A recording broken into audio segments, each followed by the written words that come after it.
యేసుక్రీస్తు ప్రశస్తమైన నామములో గాస్పెల్ ఆఫ్ గ్రేస్ మినిస్ట్రీ జబలాలి సంఘంలో ఉన్న నా ప్రియమైన సహోదరులకు అలాగే ఫేస్బుక్ లైవ్ ఉన్న వారందరికీ యేసుక్రీస్తు పేరట శుభాభివందనాలు తెలియజెప్తూ పరిశుద్ధాత్మ దేవుడి సహాయం కొరకు ప్రార్థన చేద్దాం. వాక్యం ద్వారా దేవుడు మనతో మాట్లాడాలన్నా ప్రార్థన చేద్దాం. తలలు వంచండి.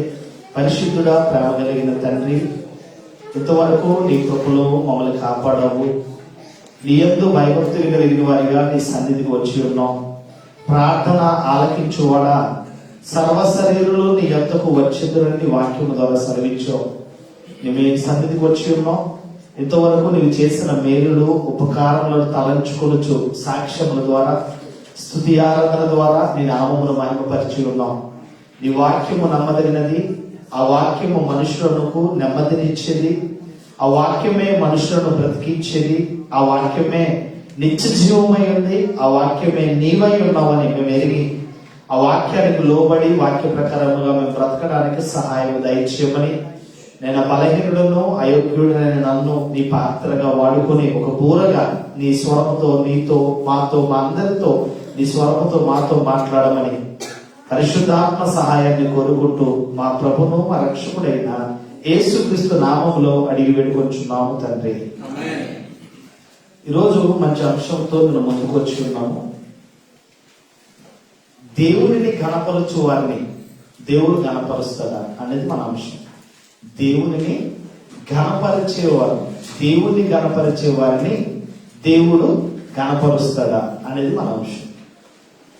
ఈరోజు దేవుని యందు భయభక్తులు కలిగిన వారిగా దేవుడిని మనం ఎలా గణపరచాలి, దేవుడిని గణపరిస్తే దేవుడు మనల్ని ఎలా గణపరుస్తాడు అనేది మనం బైబిల్ నుంచి మనం చూద్దాం.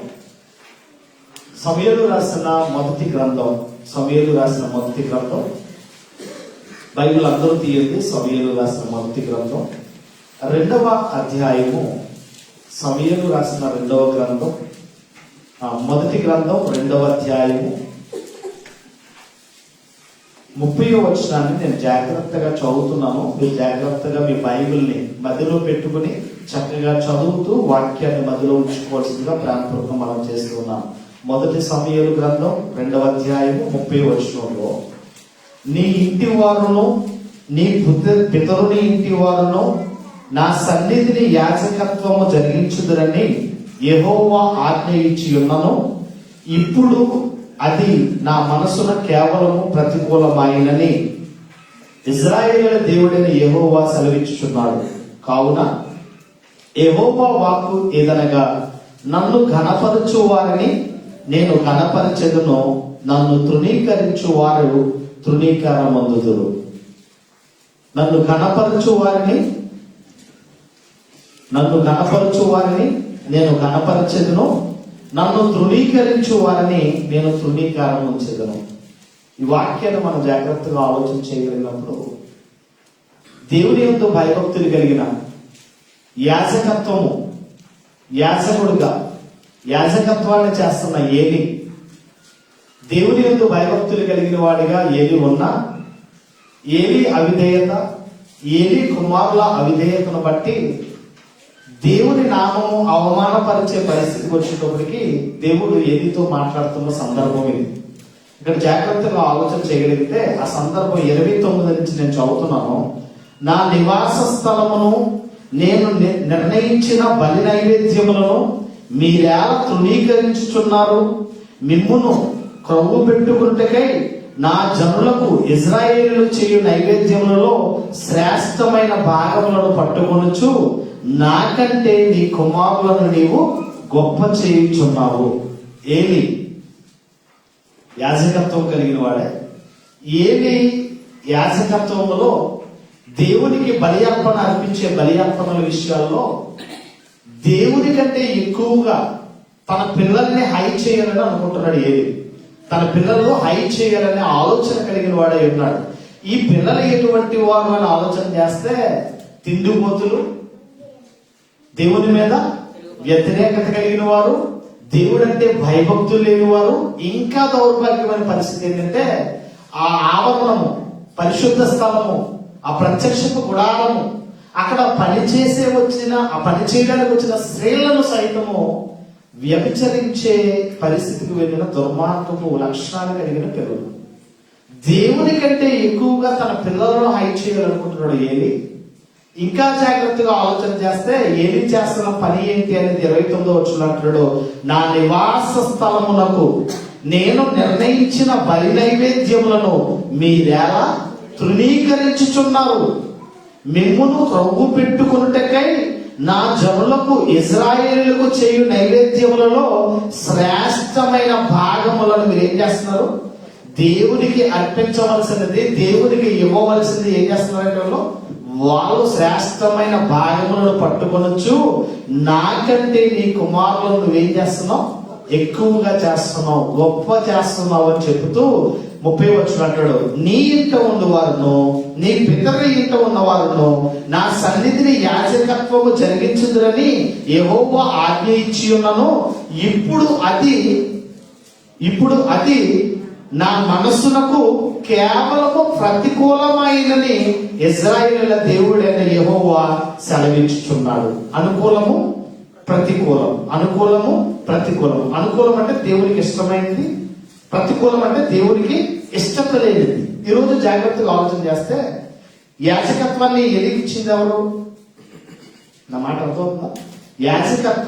యాజకత్వం చేయమనే అధికారాన్ని ఏది గమనించారు?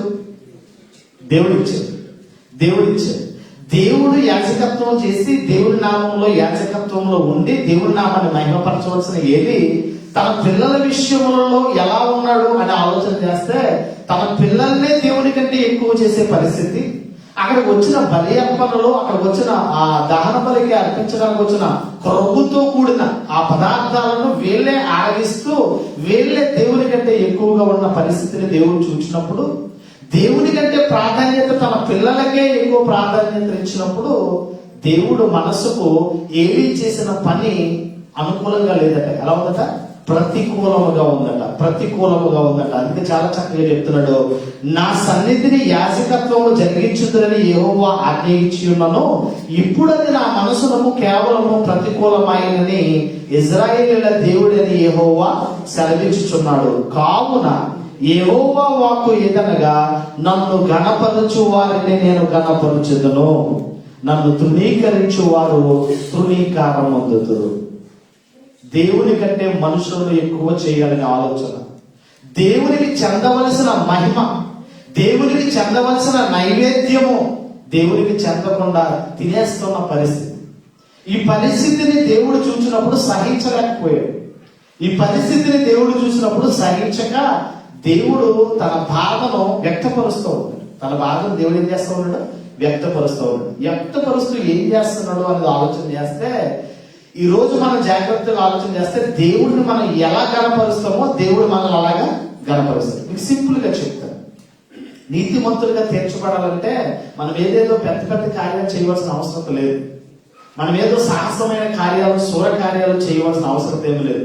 నీతిమంతులుగా తీర్చబడటానికి ఒక ఆయన చిన్న ప్రార్థన చేశాడు. ఎవరైనా? సుంకరి ఏం చేశాడు? చిన్న ప్రార్థన చేశాడు. ఆకాశం వైపు కన్నులెత్తుటికైనా ధైర్యం చాలక రొమ్ము కొట్టుకొనొచ్చు, దేవా పాపునైన నన్ను క్షమించు, కరుణించని చెప్పాడు. నీతిమంతుడిగా తీర్చబడి వెళ్ళాడు.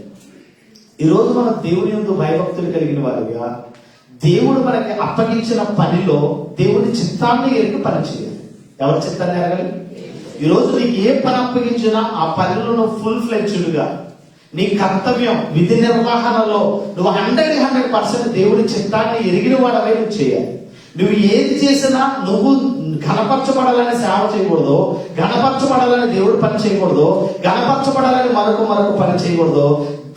ఏ విధంగా సరే దేవుడు నా ద్వారా దేవుడు ఘనపరచు, నా ద్వారా దేవుడు అలా అనుకుంటే దేవుడు చెప్తున్నాడు, నన్ను గణపరచు వారిని నేను గణపరుస్తాను, నన్ను తృణీకరించు వారిని తృణీకారం ఉంచుతాను అంటే. గణపరిచే వారిని దేవుడు ఏం చేస్తాడట? గణపరుస్తాడట. తృణీకరించే వారిని తృణీకరిస్తాడట. దేవుడిని కాకుండా తన పిల్లలకే ఎక్కువ ప్రాధాన్యత ఇచ్చి దేవుడిని తృణీకరించడం వల్ల దేవుడికి కోపం వచ్చింది. ఒక మాటను మనం చూద్దాం. 2వ అధ్యాయము 35వ వచనం చదువుదాం. 2:35లో ఇక్కడ నేను చదువుతున్నాను, జాగ్రత్తగా బైబిల్ చూడండి.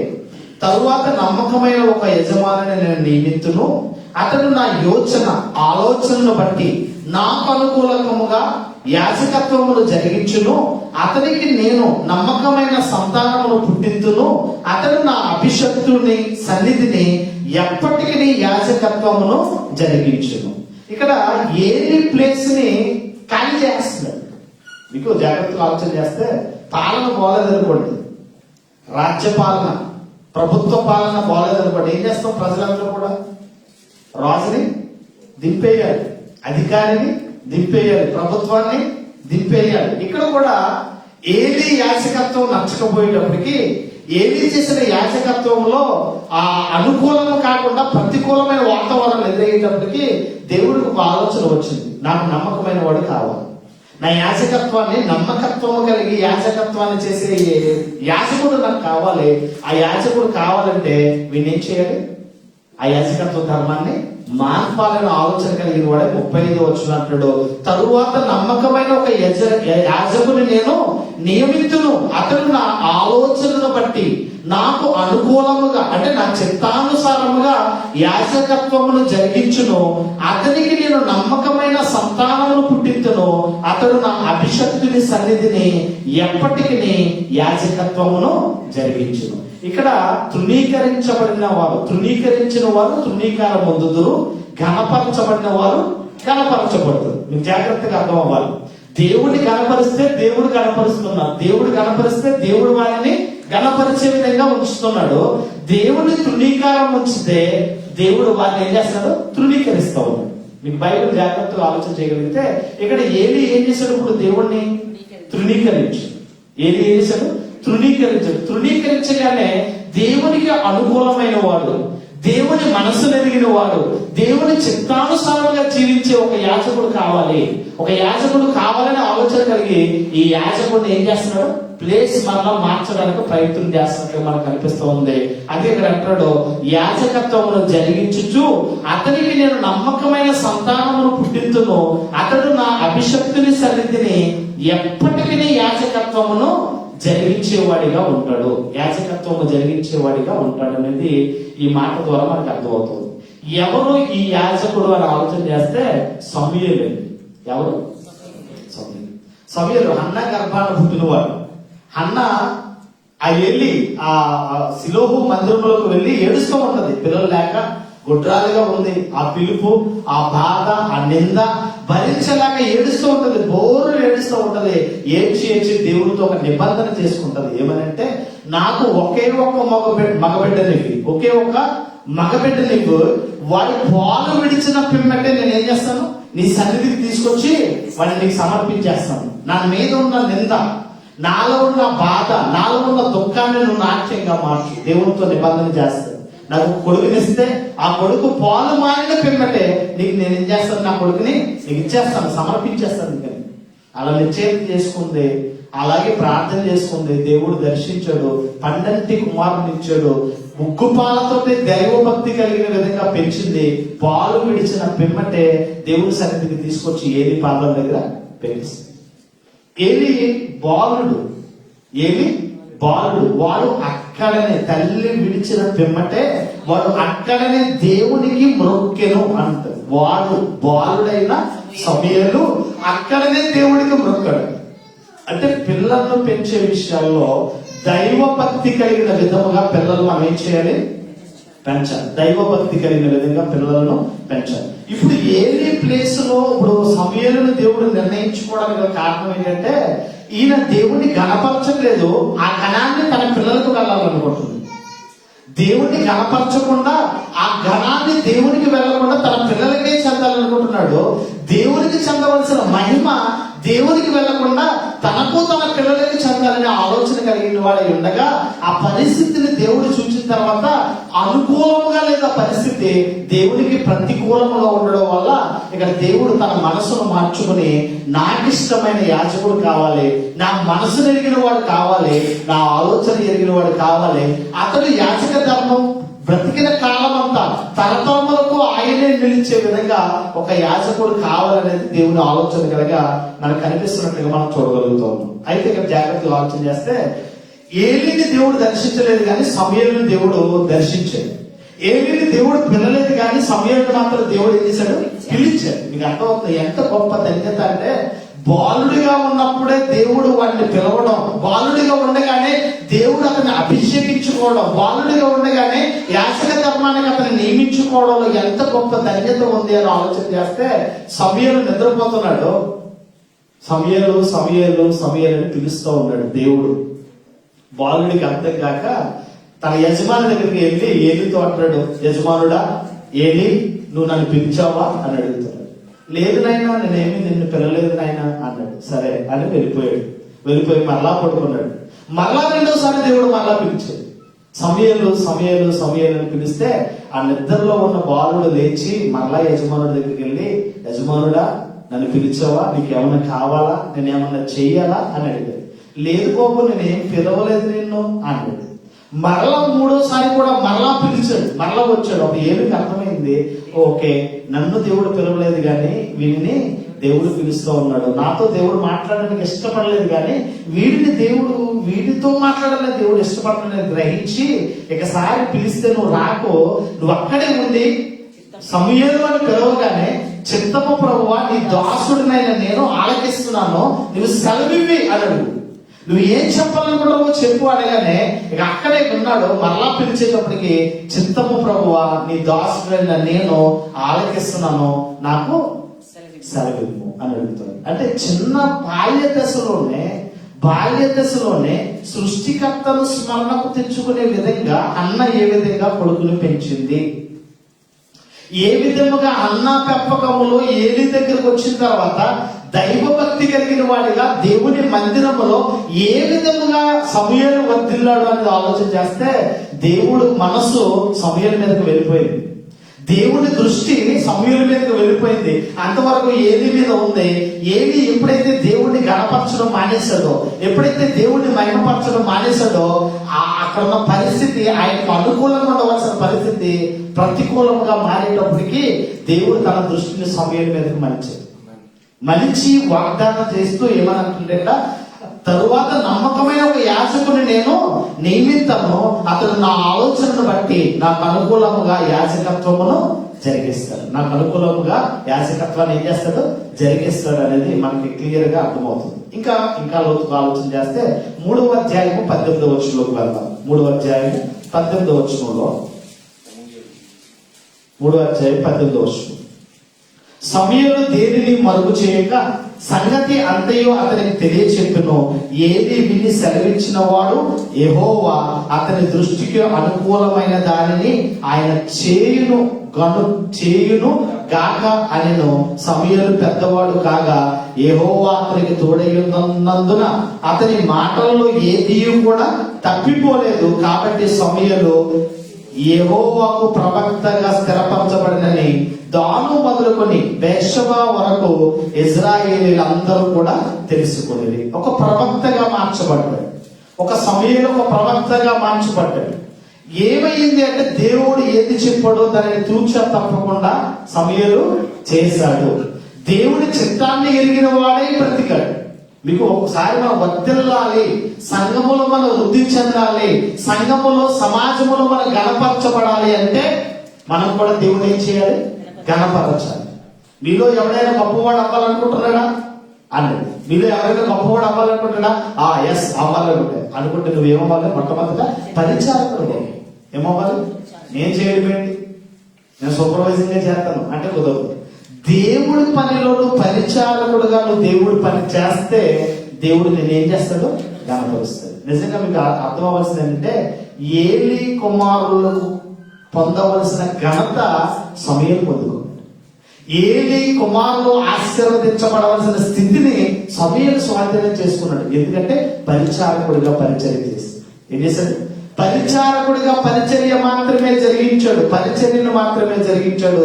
అందుకే ఏలి దేవుని దృష్టికి అనుకూలమైన వాడిగా లేకపోయినా, ఏలి దృష్టిలో అనుకూలత లేకపోయినా దేవునికి యెహోవా దృష్టిలోకి వచ్చినప్పుడు సమూయేలు ఎలా ఉన్నాడో అనుకూలత కలిగిన వాడై ఉన్నాడు. అందుకే దేనిని మరుగు చేయక సంగతి అంతయు అతనికి తెలియచెప్పును. ఏలి విని సెలవిచ్చిన వాడు యెహోవా తన దృష్టికి అనుకూలమైన దానిని ఆయన చేయును గాక అనెను. సమూయేలు పెద్దవాడు కాగా ఆయన అతనికి తోడై ఉన్నందున ఆయన మాటల్లో ఏది కూడా తప్పిపోలేనంత విధంగా, అంటే తన క్యారెక్టర్ ని కాపాడుకుంటున్నాడు. ఏది?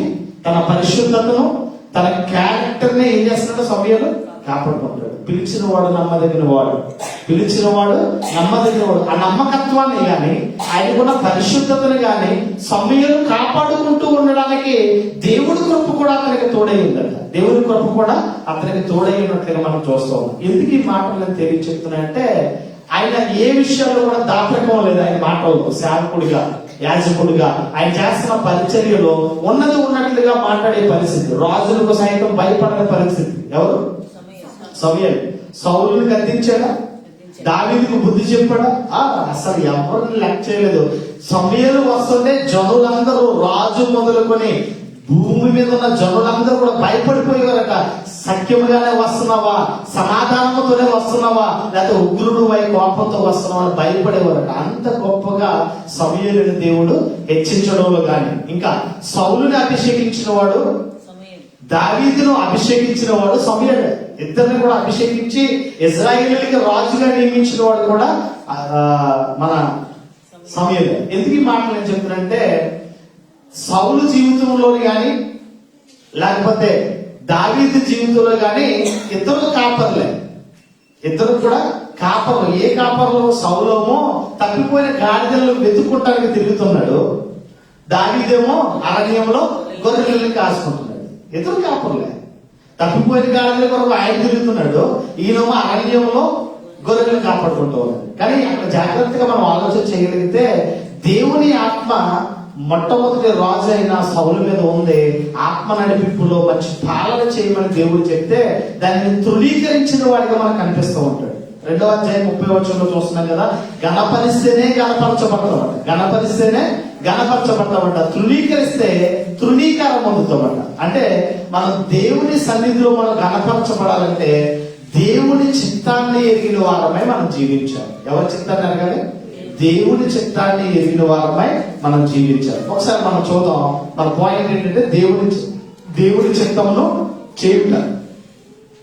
సమూయేలు రాసిన మొదటి పత్రిక 13వ అధ్యాయము, సమూయేలు రాసిన మొదటి పత్రిక 13వ అధ్యాయము 11వ వచనంలో, 13:11లో సమూయేలు అతనితో నీవు చేసిన పని ఏమని అడిగెను.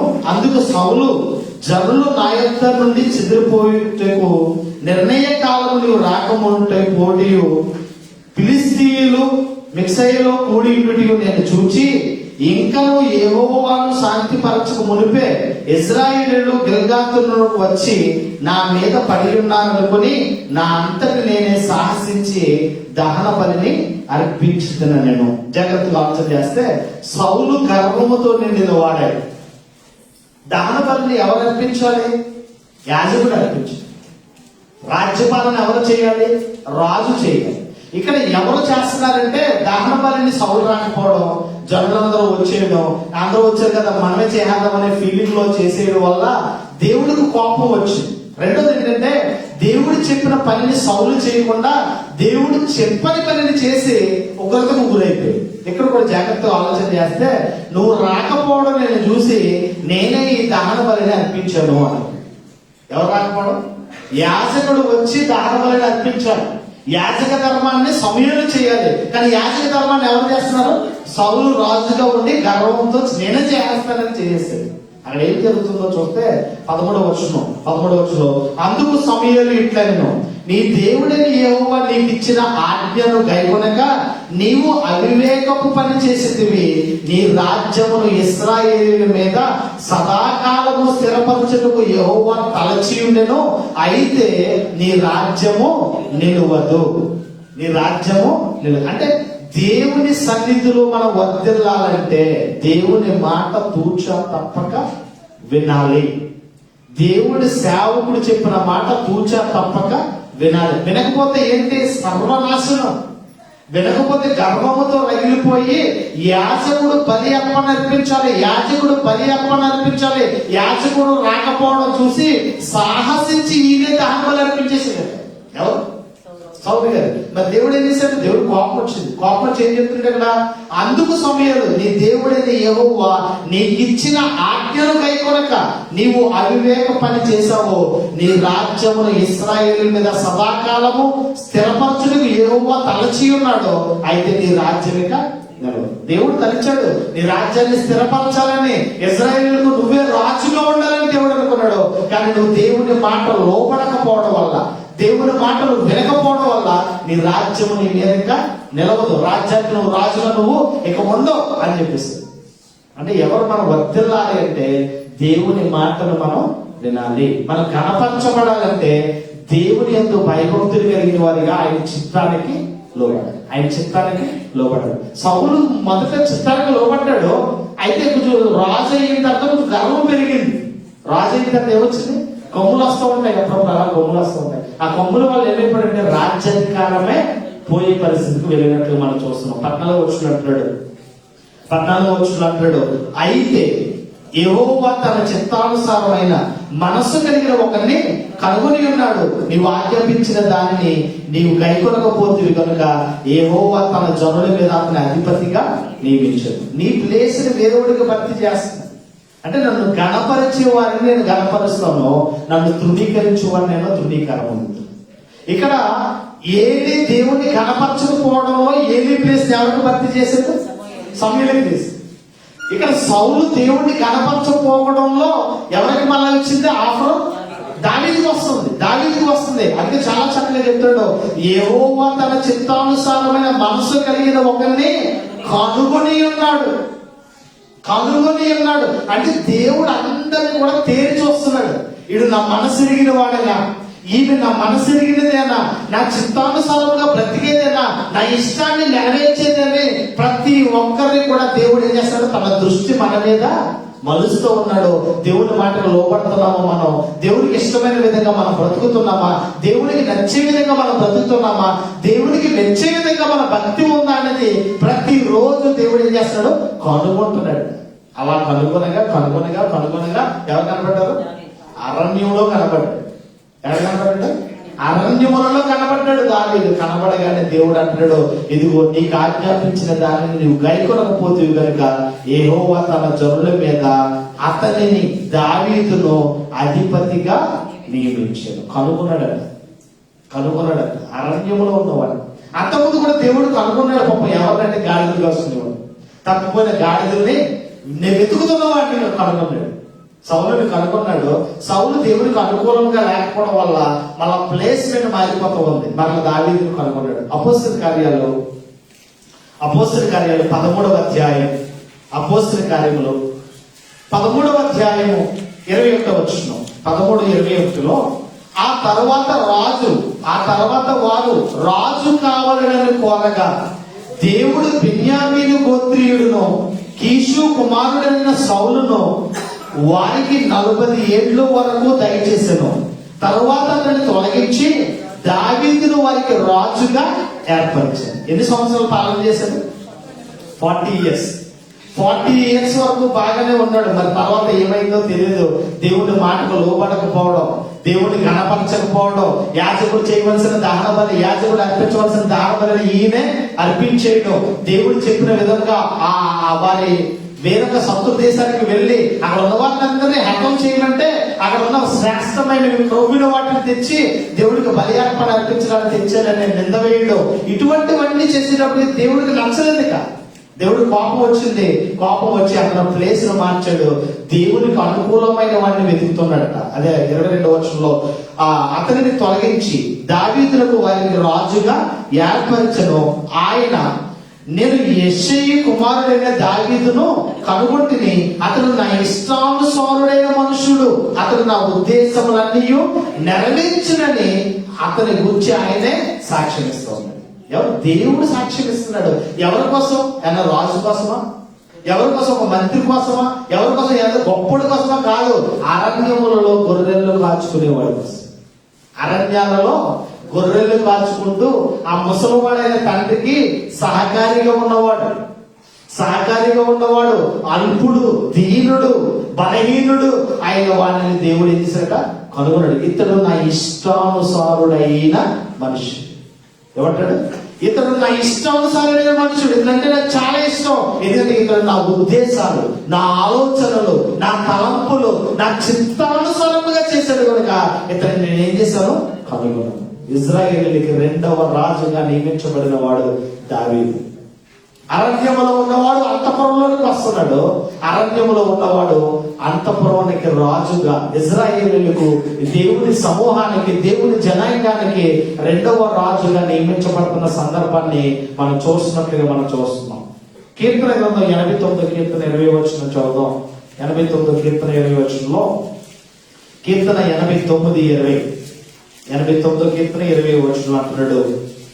89:20, నా సేవకుడైన దావీదును నేను కనుగొని ఉన్నాను, నా పరిశుద్ధ తైలముతో అతనిని అభిషేకించుచున్నాను, నా చెయ్యి ఎడతెగక అతనికి తోడయుండెను, నా బాహుబలం అతన్ని బలపరిచెను, నా శత్రువుల ఏ శత్రువును అతని మీద జయవంతుడు, దోషకారులు అతన్ని బాధపరచరు, అతని ఎదుట నిలవకుండా అతని విరోధులను నేను పడగొట్టెదను, అతని మీద పగబట్టి వారిని మొత్తెదను, నా విశ్వాసత నా కృప అతనికి తోడయుండెను, నా నామమును బట్టి అతని కొమ్ము హెచ్చించబడును. ఈ చదివిన 20, 21, 22, 23, 24 వచనాల్లో 10 పాయింట్లు ఉన్నాయి. ఎన్ని పాయింట్లు ఉన్నాయి? 10 పాయింట్లు ఉన్నాయి. మరలా చెప్తాను. నా సేవకుడైన దావీదును నేను ఏం చేశాను? కనుగొన్నాను. దేవుడు కనుగొన్నాడట. 2, పరిశుద్ధ తైలముతో అతన్ని అభిషేకించాను. 3, నా చెయ్యి ఎడతెగక అతనికి తోడై ఉంది. 4, నా బాహుబలం అతనిని బలపరిచదు. 5, ఏ శత్రువు అతని మీద జయవంతుడు, దోషకారులు అతన్ని బాధపరచరు, అతని ఎదుట నిలవకుండా అతని విరోధులను నేను పడగొట్టేదను. 8, అతని మీద పగబట్టు వారిని నేను ఏం చేస్తాను? మొత్తెదను, నా విశ్వాసత నా కృప అతనికి తోడయుండెను. 9, 10 అంటున్నాడు, నా నామమును బట్టి అతని కొమ్మును. అంటే ఎవరైతే దేవుడి దృష్టిలో దీనత్వం కలిగి ఉంటారో, ఎవరైతే దేవుడి యందు భయభక్తులు కలిగిన వారిగా ఏ విషయంలో అయినా నా దేవుడు, నా ప్రభువు మహిమపరచబడాలి, నా దేవుడు గణపరచబడాలి, నా దేవుడు ఉన్నతమైన స్థితిలో ఉండాలని ఎవరైతే తన జీవితంలో ప్రప్రదమైన స్థానాన్ని ఇవ్వాలని కోరుకుంటారో వాళ్ళ దేవుడు ఏం చేస్తారు? ఉన్నతమైన స్థితిలో ఆయన కొమ్మును హెచ్చిస్తారు. అందుకే పేతురు రాసిన పత్రికలు అంటాడు, ఇదిగో మీరు తగిన సమయంలో మీరు హెచ్చించబడాలంటే, తగిన సమయంలో మీరు ఆశీర్వదించబడాలంటే ఆయన బలిష్టమైన చేతుల కింద దీన మనస్కులైంది. అసలు దావీదు జీవితాన్ని ఆలోచన చేస్తే అన్నదమ్ములే తృణీకరించారు, తండ్రి తృణీకరించాడు. రేపు పోరా అరణ్యాలలో గొర్రెలు మేపుకోరా. అన్నలందరూ ఎక్కడున్నారు? అన్నలందరూ కూడా ఎక్కడున్నారు? ఇజ్రాయేల్ దేశంలో సైన్యంలో ఉన్నారు. సోల్జర్స్ వాళ్ళందరూ. మరి గొర్రెలు కాదు. అక్కడే అడవులోనే దేవుడు నేర్పరితనం ఏర్పడు. శత్రు సమూహాలను ఎలా ఎదుర్కోవాలో, శత్రు సమూహాల నుండి ఏ విధంగా, శత్రువు అంటే ఏంటి? క్రూరమైన జంతువుల నుండి తను ప్రేమించిన తన మందను ఎలా కాపాడుకోవాలో, ఎలా సంరక్షించుకోవాలో అక్కడ నేర్పాడు. అక్కడ నేర్పి ఎక్కడ తీసుకొచ్చాడు? అంతఃపురానికి తీసుకొచ్చాడు. అందుకే దేవుడు అంటాడు, ఇదిగో అతని నా కొమ్ము, అతనికి ఏం చేశాను? అతని కొమ్ము నేను హెచ్చించాను, నా విశ్వాస్యత నా కృప అతనికి తోడయుండెను. 5 పాయింట్లు అంటాడు, ఏ శత్రువు అతని మీద జయము, ఏ శత్రువు కూడా అతని మీద జయము. నిజంగా కత్తి పట్టి యుద్ధం చేస్తే 10,000 తలలు నరికే మగధీరుడు అంటుంది దావీదు. ఎన్ని తలలు? 10,000 తలలు. 100 మందిని చంపినోడే మగగారు. అదన్నా కత్తి పట్టుకుని 10,000 తలలు తెగనరికే మగధీరుడు ఎవరు? ఎంత గొప్పవాడో చూడండి. అంటే దేవుడు అతనికి ఎంత అలా తోడై ఉన్నాడో, ఎందుకు అంత అలా ఆశీర్వదించబడ్డాడు, ఎందుకు అలా కనపరచబడ్డాడు, ఎందుకు అలా దేవుడు అతన్ని హెచ్చించాడంటే అతడు దేవునికి మాటకు లోబడ్డాడు. అతడు దేవుని మనసును ఎరిగిన వాడు. అతడు దేవుని చిత్తాన్ని అనుసరించాడు. అందుకే నాకు ఇష్టానుసారుడైన మనుషుని నేను కనుగొన్నాను. అతడు నా ఉద్దేశం, నా చిత్తమునైనా నెరవేర్చాడని ఎవరు సాక్షి చెప్తున్నారు? సాక్షాత్తు దేవుడే దావీదును గురించి సాక్ష్యం ఇస్తున్నట్లుగా మనం చూస్తాం. అంటే మనం జాగ్రత్తగా ఆలోచన చేస్తే దేవుని చిత్తానికి లోబడ్డాడు. ఎంతలా అంటే ఆయన మాట సెలవిస్తేనే ఆయన ప్రయాణం చేసేవాడట. ఒకసారి చూడండి, మళ్ళా సమూయేలు రాసిన రెండవ పత్రిక, రెండవ గ్రంథం, సమూయేలు రాసిన రెండవ గ్రంథం 2వ అధ్యాయం, సమూయేలు రాసిన రెండవ గ్రంథం 2వ అధ్యాయం మొదటి వచనం చదువు. ఇది జరిగిన తర్వాత యోధా పట్టణములోనికి నేను పోదునా అని దావీదు యెహోవా యొద్ద విచారణ చేయగా పోవచ్చునని యెహోవా అతనికి సెలవిచ్చెను. నేను పోవలసిన స్థలం ఏదని దావీదు మనవి చేయగా హెబ్రోనుకు పొమ్మని ఆయన అడుగు తీసి అడుగు పెట్టాలంటే ఎవరిని అడిగేవాడు? అర్థమవుతుందా? ఈరోజు నాకు దేవుడు అంటే చాలా ఇష్టం అండి, కానీ దేవుడు మాట ఏమంటే దేవుడు అంటే చాలా దూరం అండి. అసలు దేవుడు అంటే మేము లక్ష్యం అండి. ఇది దౌర్భాగ్యమైన భక్తిహీనత. ఇది భక్తిహీనత. అవిశ్వాసమైన వారు మనోనేత్రాలకు ఏం వచ్చింది? గుడ్డిదన కలిగించింది. భక్తిలో ఉన్నామనుకుంటున్నా తప్ప దేవుడి మాటకు లోపడిన దౌర్భాగ్య పరిస్థితి. దావీదును దేవుడు హెచ్చించడం వెనుక కారణం ఏంటంటే, నేను ఈ దేశం నుంచి మరొక దేశం, ఈ పట్టణం నుంచి మరొక పట్టణం వెళ్ళాలంటే అది నీ చిత్తమా? నేను వెళ్ళనా? నువ్వు వెళ్ళమంటావా అని ఎవరు అడుగుతున్నాడు? అడుగుతారా? ఎవరినైనా దేవుడిని అడుగుతున్నారా? దేవుడి సేవకుని అడుగుతున్నారా? ఏదైనా చేయడంలో ఎంత గొప్పగా అడుగుతున్నాడు చూడండి, ఎంత బాగుందో చూడండి. ఇది జరిగిన తర్వాత యోధా పట్టణంలోనికి నేను పోదునా అని దావీదు యెహోవా యొక్క విచారణ చేయగా పోవచ్చునని యెహోవా అతనికి సెలవిచ్చాడు. నేను పోవలసిన స్థలం ఏది, ఎక్కడికి వెళ్ళాలి అనే మళ్ళా మనం చేయగా హెబ్రోనుకు వెళ్ళు. చెప్పిన తర్వాత వెళ్తున్నాడు. ఏం చేస్తున్నాడు? అడుగు చెప్పిన తర్వాత వెళ్తాడు. అంటే ప్రతి విషయంలో కూడా దేవుని చిత్తానికి లోబడ్డాడు. ఆయన ఒక పట్టణం నుంచి మరొక పట్టణం వెళ్ళాలన్నా అది దేవుని చిత్తమై ఉందా? ఈరోజు నువ్వు నేను వర్తలేకపోవడానికి గల కారణం ఏంటి తెలుసా? దేవుడి చిత్తం అన్న అవసరం లేదు. మన ఇష్టం చేద్దాం, మన ఇష్ట ప్రకారంగా మనం చేద్దాం, మన ఇష్ట ప్రకారంగా మనం బ్రతికేద్దాం. మన భక్తి అంతా ఇదే పరిస్థితి. అందుకే ఆశీర్వదించుకోవాలి. ప్రతి దానికి కూడా ముందస్తుగా ప్రాధాన్యతను ఎవరికి ఇస్తున్నాడు? దేవుడికి. వెళ్ళాలా లేదా, వెళ్ళమంటావా అని అడుగుతున్నాడు. మనోళ్ళు పనికి మాలను కొంతమంది ఉంటారు క్రైస్తవ జాతిలో. ఈ దేశం నుంచి మరొక దేశం వెళ్ళాలంటే ముహూర్తం లేకుండా వెళ్ళాడు క్రైస్తవుడు.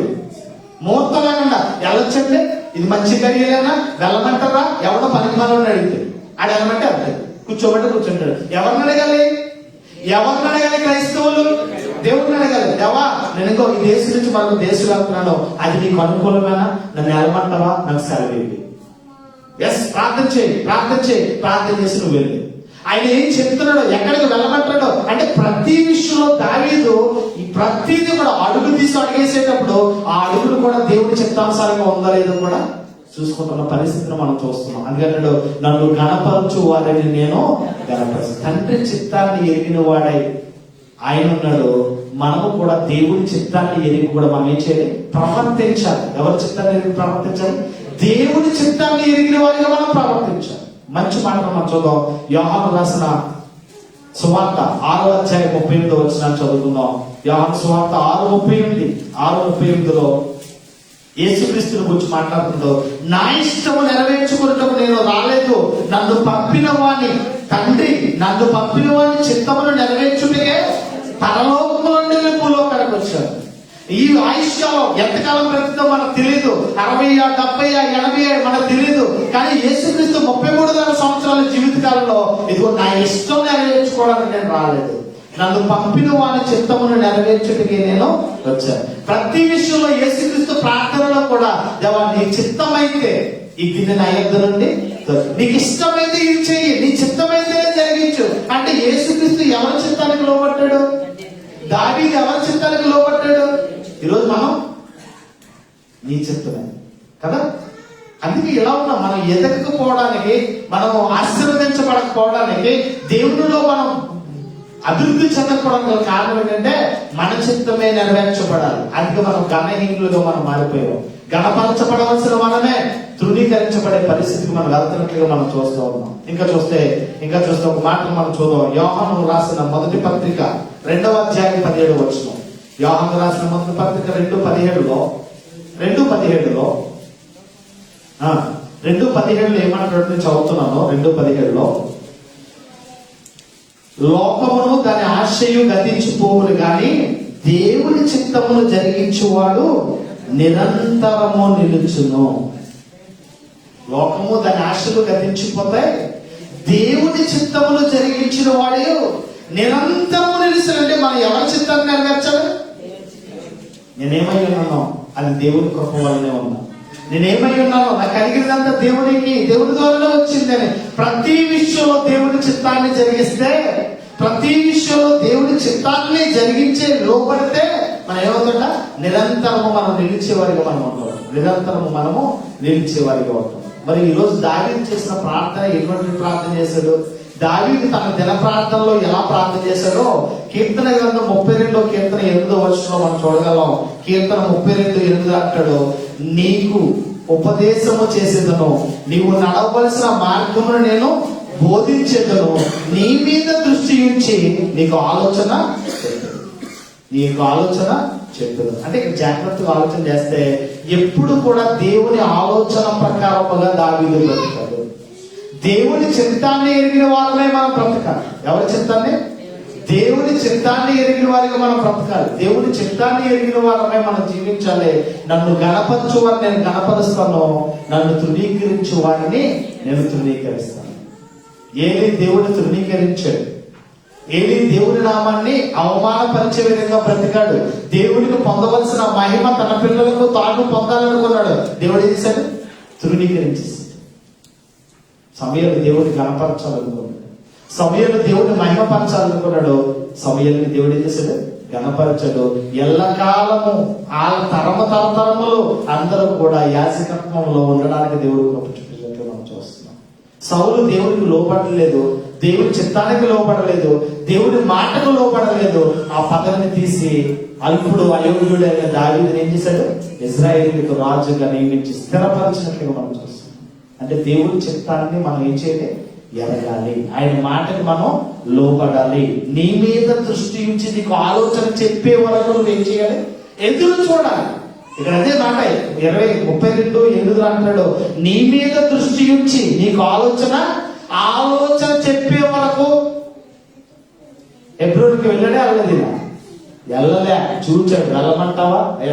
ఎక్కడికి వెళ్ళను? హెబ్రోనుకి వెళ్ళి ఓకే వెళ్తాను అంటే ఏదైనా సరే దేవుడి చిత్త ప్రకారంగా మనం వెళ్ళడానికి మనం ప్రయత్నం చేస్తే దేవుడు గణపరిచే వారిని దేవుడు ఏం చేస్తాడు? గణపరిస్తాడు. అట్టి కృపటి ధన్యత దేవుడు సదాకాలము దయచేయదు గాక. 2వ భాగం మనం వచ్చే వారం మనం చూద్దాం. అందరూ లేచి పడదాం, చిన్న ప్రార్థన చేద్దాం. పెద్ద వాక్యమును బట్టి ప్రార్థన చేసి ప్రేమ చేస్తున్నాం. ప్రార్థన చేద్దాం.